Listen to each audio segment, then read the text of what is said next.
Welcome friends, welcome back to my channel Caliber Booster. Thanks a lot for giving lot of support and response to my previous video, that is weighing on analytical balances. I would like to add 2-3 points on the same topic which I recollected later on, that is care to be taken with respect to the date and time on the analytical balances. Analysts should take care that they should not try to change the date and time. In fact, the date and time function should be locked in the analytical balance, and that should be under the control of administrator. So that is one point. And second point is the calibrated weights should be used from E class only. E1 depending on the accuracy of the balance required, and the handling of the weight box should be done in a proper manner so that the accuracy and integrity of the analytical weights remains as such till the validity period. So these are the 2 points I would like to add, and thanks a lot again for watching my previous video. So I request you that please watch this video to the full length so that you can get the extract and the most concise information on this particular topic, that is today's topic, pipetting technique. And perhaps you may need 5 to 6 hours to collect this information, so better to spend a few minutes to watch the complete video. Now we will proceed with the today's topic. So today's topic that we'll be discussing is significance of pipetting activity, pipetting technique in the analytical testing of pharmaceutical samples. And this presentation may be useful for the beginners, little bit experienced persons, trainers, and the person involved in the SOP designing. The points that would be covered are in the today's topic, few references that are available. Then we will be talking about types of the pipettes which are used, handling and cleaning of the pipettes, then precautions to be taken while pipetting, typical errors and the way we can eliminate those errors, documentation and calibration, and importance of the pipetting. These are the topics that will be covered today. So what is importance of the pipetting? So it is the critical step, as critical as weighing, as a fundamental step of the analytical testing, because any result may get problematic if the pipetting techniques are not correctly followed. Sometimes it is an ignored technique as long as training is concerned. The training is not focused for pipetting, so I suggest the training should be given to on the pipetting technique also, as we are giving on the instrumentation. And why it is important? This test is judgmental or manual activity. So unless you are using a digital pipette, it is a judgmental activity. Accuracy and precision is very important, specifically when you are performing analytical method validation, method transfer, where the repeatability and accuracy and precision are important parameters to be performed.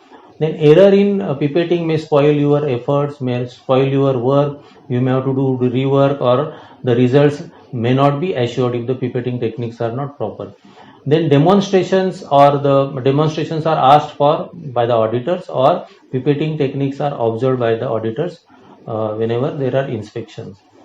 A few references, those are available, not necessarily directly as long as pipetting is concerned, but maybe related to the pipettes, like USP General Chapter 31 has a reference on volumetric apparatus. That is one reference.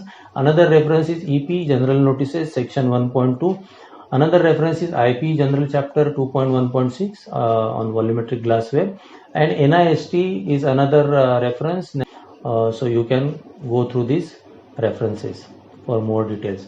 Then what are the typical types of pipettes used in the pharma? One is the volumetric pipette, which is also called as a transfer or bulk pipette. It is most accurate and most preferred one in the pharma industry. Another is measuring pipette, which is also called as a Moore pipette, and which is having graduations. So general rule of thumb is that for any quantitative testing, volumetric pipettes are recommended as long as dilutions and adequate pipetting is concerned, so that you get most accurate results. Digital pipette are becoming more popular, but the only factor is that cost of the pipettes, then maintenance and calibration procedure involved. So as long as companies can afford using this digital pipette, absolutely they can be used. These are a few images you can see on the screen: measuring pipette and volumetric transfer pipette.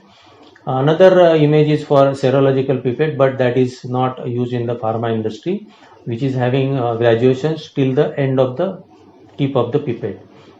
There are few digital pipettes and micro pipettes examples you can see in the diagram.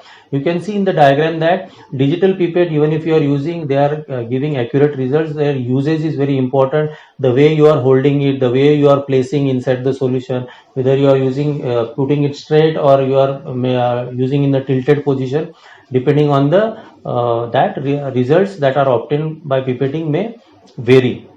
And there are some example you can see: digital micro pipette, those are also employed in the certain applications.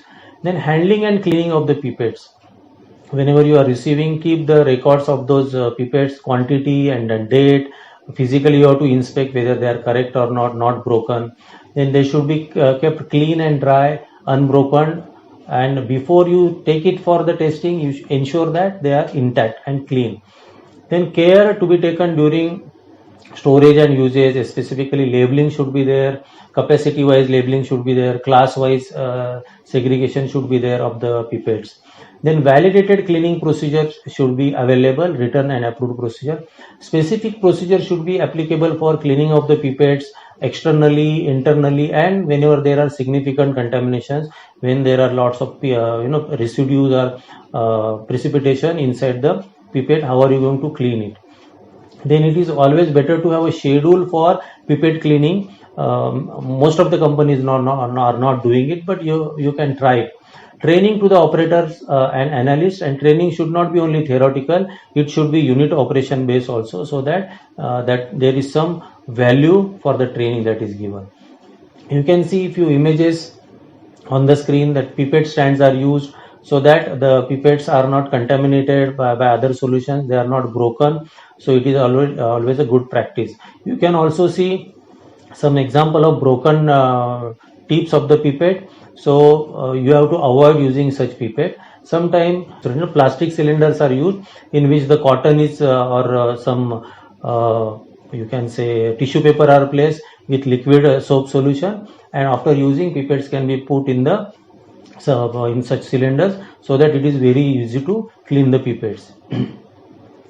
Then precautions to be taken in pipetting, certain precautions like select correct type of the pipette. Class A typically is used for the quantitative analysis. Then size should be there, it should be properly dried. It is always better to use pipetting bulb. Don't suck the solution by mouth, always use the pipetting bulb, and use in such a way that the solution does not enter the pipetting bulb. That is a tip everyone should remember.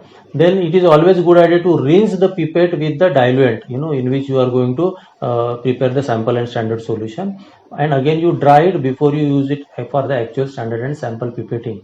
Then there is a diagram coming after this slide, that how the pipetting activity should be performed.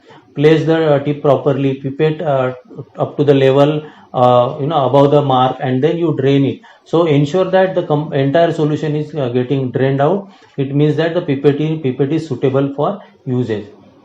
Then one should know how to use lower and upper meniscus. So when specifically aqueous solution, you have to use the lower meniscus, and for solutions using mercury liquid and all, you should use the upper meniscus for the adjustment.